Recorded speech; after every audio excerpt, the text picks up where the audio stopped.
శృతి అయితే ఇంట్లో నుంచి వెళ్ళిపోయిన తర్వాత నా కోసం రవి వస్తాడా లేదా అని చెప్పని తను ఆలోచిస్తూ నాకు బాగాలేదు కదా రవి అని చెప్పని వెళ్ళిపోతుంది. ఇంకా రవిని చూడంగానే ఇంకా వాళ్ళు శృతి వాళ్ళ అమ్మ నాన్న అయితే ఇంకా మా కూతురు మా ఇంటికి వచ్చేసింది, ఇంకా అల్లుని కూడా ఇక్కడే పెట్టేసుకుందామని చెప్పని చాలా సంబరపడిపోతారు. ఇంకా రవి వచ్చి తను డైమండ్ రింగ్ కోసమే నేను ఇదంతా చేశాను శృతి అని చెప్పి నేను అనగానే, అయ్యో రవి నా మీద నీకు ఎంత ప్రేమ ఉందా అని చెప్పనని ఇంకా మళ్ళీ రవి పద మన ఇంటికి వెళ్ళిపోదామని చెప్పంటే, ఏంటి శృతి అప్పుడే వచ్చావు, మళ్ళీ సూట్ కేసుతో వచ్చావు, మళ్ళీ ఇప్పుడు వెళ్ళిపోతున్నావు అంటే, అవును ఇదేం నా ఇల్లు కాదా, నేను రాకూడదా అని చెప్పనంటే, అక్కడ ఏం జరిగిందో చెప్పమ్మా అంటే, అదే మా మా మా ఇంటి విషయం, అయినా మీకు ఎందుకు చెప్పాలి, మీకేమన్నా ఇక్కడ విషయాలు ఏమన్నా అక్కడ చెప్తున్నానా అని చెప్పనేసి వెళ్ళిపోతుంది. ఇంకా మనోజ్ అయితే నాకు చాలా బాగాలేదమ్మా, నాకు చికెన్ సూప్ కావాలి అని చెప్పనని ఇంకా మీనా నువ్వు చికెన్ సూప్ చేయబో అంటే ఇంకా మీనాకు చాలా కోపం అయితే వచ్చేసి ఇంకా మనోజ్ని అలాగే ప్రభావతిని ఇద్దరిని అయితే ఉతికారేస్తుంది. ఇంకా అలా కొట్టిన తర్వాత ఇంకా ప్రభావతి అయితే ఇంకా డైనింగ్ టేబుల్ కింద వెళ్ళి తాక్కునే అంత పరిస్థితి అయిపోతుంది.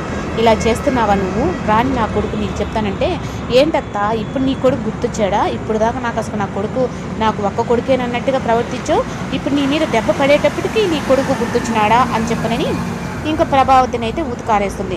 ఈ లోపల రోహిణి కూడా వచ్చేటప్పటికి రోహిణి కోట కూడా అయితే రోహిణి పడిపోతుంది. ఇదంతా అయితే ఇలా చేసేసిన తర్వాత ఇంకా రాని వాడు బాలు రావాలి, ఈ మీనా ఇంట్లో నుంచి గెంటేయాలి అని చెప్పన్నట్టుగా ఉంటారు. ఇంకా బాలు వచ్చిన తర్వాత మొత్తం అయితే చెప్పిన తర్వాత అయినా నా భార్య ఏం తప్పు చేయలేదులే, ఇలా చేయడం కరెక్టేనని చెప్పని ఇంకా బాలు కూడా మీనాకే సమర్థిస్తాడు. ఇంకా శృతి అలా వచ్చేసిన తర్వాత ఇలాగా నేను అరుస్తున్నా కానీ ఎందుకు వెళ్ళిపోయావు నువ్వు అని చెప్పని తను అడిగినా కానీ నా ఇష్టం, నేను వస్తాను వెళ్తాను అని చెప్పని తనైతే అంటుంది. ఇంకా మా రోహిణి అయితే బాలు ఫోన్లో ఉన్న ఎలా అయినా ఆ వీడియోని కానీ తీసి అత్తయ్య కానీ చూపించాము, అత్తయ్య దగ్గర డబ్బులు కొట్టేసింది, మీనా వాళ్ళ తమ్ముడు శివాని అని చెప్పని కానీ తెలిసింది అంటే బాలుని మీనాని ఇద్దరిని ఇంట్లో నుంచి గంటేస్తుంది. అప్పుడు నా విషయం ఎవరికి బయటపడకుండా ఉంటుందని చెప్పని పెద్ద ప్లానే చేస్తుంది. ఇంకా బాలు దగ్గర ఉన్న ఫోన్ అయితే తీసేయాలని చెప్పని ఇంక తనైతే పాలు కాస్తూ ఉంటే అక్కడికైతే వెళ్ళి నిన్ను అత్తయ్య గారి బట్టలు పైన ఉన్నాయి కదా అవి తీసుకురా, లేదంటే వాసన వచ్చేస్తాయి అన్నట్టుగా చెప్పనిపించి ఆ పాలలో అయితే నిద్ర ట్యాబ్లెట్లు వేసేస్తుంది.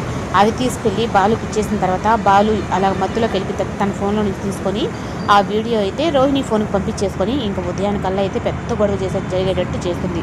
ఇంకా ప్రభావతి అయితే ఇంకా అందులో మీనా కుటుంబం అంటే తనకు నచ్చదు, అలాంటిది తన దగ్గర డబ్బులు తీసేసింది ఆ శివాని చెప్పి అనిన తర్వాత ఇప్పుడు ఒక పనికి మన ఫ్యామిలీ అనుకున్నా ఇప్పుడు దొంగల ఫ్యామిలీ కూడా అయిపోయింది ఇది అని ఇంకా మీనా నోటుకు వచ్చినట్లు మాట్లాడుతూ ఉంటే ఇంకా బాలు అయితే ప్రభావతి గట్టిగా చెప్తాడు.